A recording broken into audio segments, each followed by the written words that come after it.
నేను ఏదో పెద్ద పాపమే చేసి ఉండవచ్చు, ఆ పెద్ద పాపానికి తగినంత ఫలితాన్ని మాత్రం నాకు ఇవ్వకండి. అంత పెద్ద అశుభవార్త నేను వినేటట్టుగా చేయకండి.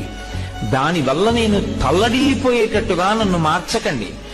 జీవితాంతం ఏడవలసినంత పెద్ద పెద్ద శిక్షలు నాకు వెయ్యకండి. మరి నీ పాపం ఎలా పోతుంది? నన్ను అనుగ్రహించండి. నేను తప్పు చేశాను. ఎందుకు చేశాను? మీరున్నారని తెలియక చేశాను ఒకప్పుడు ఆ పాపం. ఇప్పుడు తెలుసుకున్నాను మీరున్నారని, కాబట్టి నేను చెయ్యను.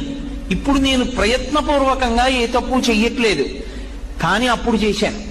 ఈశ్వర, మీరు నన్ను మన్నించి ఆ పాపము యొక్క ఫలితాన్ని ఇచ్చేటప్పుడు బహు తక్కువ చేసి ఇవ్వండి. నేను భరించగలిగేలా ఇవ్వండి తప్ప నేను భరించలేనంత దుఃఖాన్ని నాకు ఇవ్వకండి.